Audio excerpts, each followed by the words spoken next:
Hello, the purpose of this video is to show you how to create a source card using Google Slides. We're going to use Google Slides and use it such that each slide is just like an individual note card. The good news is that you don't have any note cards to lose.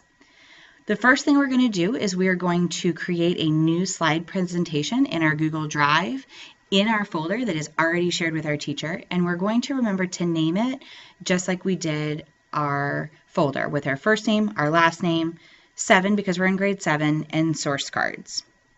So here I am back in my Gaggle account. I've logged into my Drive using my Gaggle account, that is, and I should have a folder in here that has my first name, my last name, the number 7, and research paper.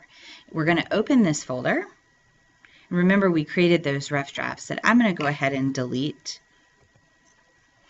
But I'm going to create a new document from Google Slides. So when you click on New, you get all of these options, and we want to click on Slides. We do want to create it in the shared folder.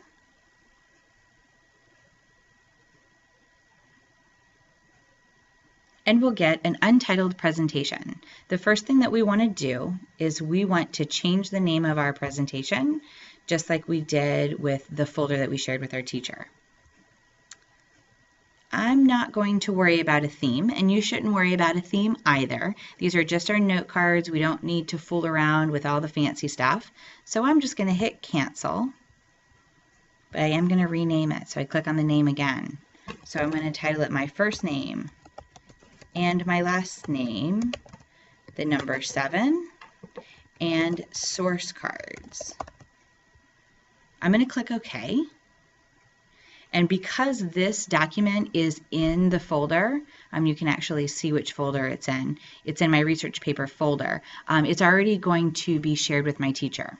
Now this first slide is a title slide that I really don't need. So I'm going to come up here to the left-hand corner, and if I hover over this first button, it says New Slide with Layout. I'm going to click the arrow, and it's going to give me the different options for formats for the slides. For all of my source cards, I'm going to use this one, Title and Body. So go ahead and click on that one. I can delete this first slide. I don't need it. But here I'm going to make my source card. Now it's important that for each of your sources, you give it a number. So this first source is going to be number 1. I'm going to, as you can see, I entered that in the title section. In this section below where the body is, this is going to be the actual MLA citation for my source. So how do I know what information to put here in this box and how to make sure that my source is properly cited? Well, we're going to go to a very wonderful website called Purdue Owl. Purdue Owl can be found at this site here, but what we're going to do, because we are going to be using this site a lot, is we're going to go to it and then we're going to bookmark it. When we bookmark it in Google Chrome, it will save every time that we log into Chrome. So every time you log into a Chromebook using your Gaggle information, the bookmark will be there. So let's go to it.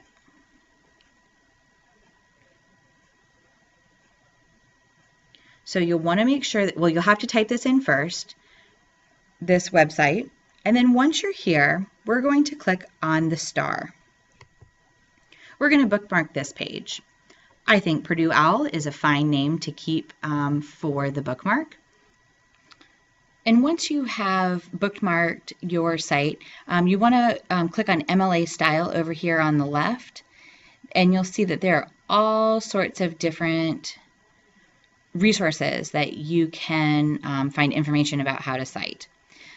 So maybe you had a book, or you had a periodical, or an electronic source, or another source. There's additional resources. There's all sorts of things. So let's look at a book first. So when you go to this website, you'll see that it gives you different options. If you have used a book with one author, it gives you the format of how to create your citation. If you have and then it also gives you examples.